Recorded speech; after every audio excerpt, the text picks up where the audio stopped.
بزرگان محترم، آج کی مجلس میں آپ جانتے ہیں کہ بسم اللہ کے تعلق سے کچھ باتیں آپ کے گوش گزار کی جا رہی ہے۔ بات یہاں سے شروع کرتے ہیں کہ نام خدا کا کرنا لحاظ ہے، نام خدا کا کرنا لحاظ ہے، کرنا بیان اسی کا آج ہے۔ کار بد سے قبل بسملہ نہیں پڑھنا ہے، کار بد سے قبل بسملہ نہیں پڑھنا ہے، اس عمل سے سدا بچنا ہے۔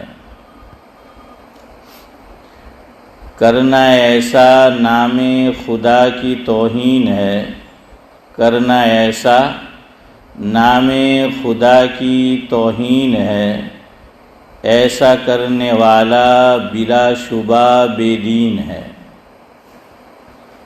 نام خدا عظمت والا ہے اور بڑا ہی برکت والا ہے۔ نام خدا کی کرنا تعظیم ہے، آقا نے دی ہمیں یہی تعلیم ہے۔ رکھنا سدا اس بات کا خیال ہے کہ نام خدا کی بڑی شان ہے۔ رکھنا سدا اس بات کا دھیان ہے کہ نام خدا کی بڑی شان ہے۔ اور آخری مصرع ہے، شریعت نے رکھی ہر چیز میں حد بندی ہے، شریعت نے رکھی ہر چیز میں حد بندی ہے، اس کا لحاظ نہ کرنا باعث شرمندگی ہے۔ آپ سمجھ ہی گئے ہوں گے کہ مجھے کیا گفتگو کرنی ہے۔ مختصر طور پر آپ کو سبق پھر تازہ کرا دوں۔ گفتگو یہ چل رہی تھی کہ ہر اچھے کے کلو امرن ذی بال لم یبدأ ببسم اللہ فہو اخطر وفی روایت او ابتر او کما قال علیہ الصلاۃ والسلام، کہ ہر کام سے پہلے بسم اللہ کہنا ہے۔ تو یہاں ایک جملہ علماء نے بڑھایا ہے درمیان میں، بریکٹ میں، کاؤنٹس میں، کہ ہر اچھے کام سے پہلے یہ بسملہ پڑھنا ہے۔ کوئی یہ نہ سمجھے کہ ہر کام سے پہلے کا مطلب یہ کہ علل اطلاق، علل ٹپ جو میرے ذہن میں آئے، جو آپ کے ذہن میں آئے، جو ان الذین آمنوا کے دماغ میں آئے کہ بس ہر بات سے پہلے بسملہ پڑھے، نہیں۔ اسی لیے آخری مصرع یہ تھا کہ شریعت نے رکھی ہر چیز میں کیا ہے؟ حد بندی ہے۔ ہاں، ایک لائن بتا دیے، بارڈر، کہ اس سے کراس نہیں کرنا ہے۔ دنیا میں آج بڑا شور ہے، اور خاص طور سے جن کو ترقی یافتہ ممالک کہا جاتا ہے کہ انسان کو بولنے کی آزادی ہونی چاہیے، لیکن اس آزادی میں بھی پابندی ہے۔ جو میرے دماغ میں آئے، جو کسی اور کے دماغ میں آئے، ایسا نہیں بول سکتے۔ آزادی کا مطلب بھی ایک حد تک آزادی ہے، اس سے آگے آزادی نہیں ہے۔ تو اسی طرح شریعت کے ہر حکم میں یاد رکھنا کہ شریعت نے حد بندی کی ہے، ایک بارڈر لائن ہے، اسے کراس نہیں کر سکتے۔ کچھ کام ایسے ہیں کہ جس سے پہلے بسملہ پڑھنا سعد اللہ صاحب نہ یہ کہ کار ثواب نہیں بلکہ گناہ کا کام ہے. ثواب تو کیا ملے گا, الٹا کیا ہوگا حنیف بھائی؟ گناہ ہوگا, الٹا گناہ ہوگا, ثواب نہیں ملے گا. یہ ہر چیز میں. روزہ سال میں کتنے دن نہیں رکھ سکتے؟ نہیں یاد رہی عارف بھائی تو આપણે તો નલ્લેથી વોટ કોને આપતા આવેલા? હે? પંજાને. હા, ઇન્ડિયામાં પંજાને આપતા આવેલા તો પંજો યાદ રાખવાનો. تو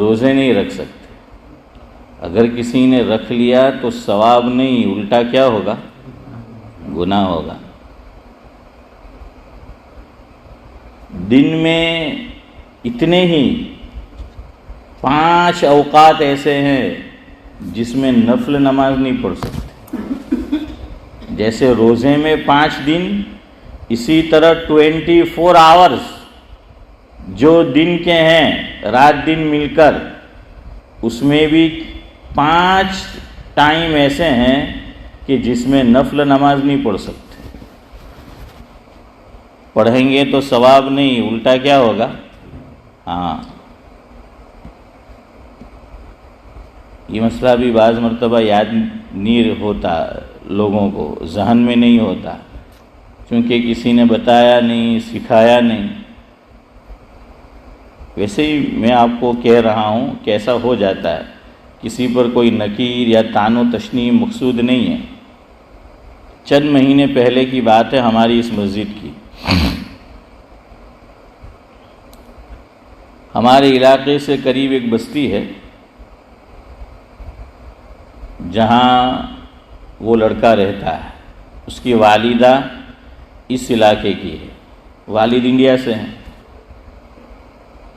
تو وہ نانا کے گھر آیا, فجر کی نماز کے لیے آیا. اس کے نانا جان میرے پاس آئے اور آ کر کہنے لگے کہ આપણો નવાસો હાફિઝ કુરાન છે માશાઅલ્લાહ, અગર તમારી ઇજાઝત હોય તો ફજરની નમાઝ એ પઢાવે તો જરા સારું રહેશે, મને ગમશે. તો હાફિઝ ઇમ્તિયાઝ, જે ઇમામ બી જૂનો થાય ને તો યાદ રાખવાનું, એને તો આ ઓફર બહુ ગમે. હે?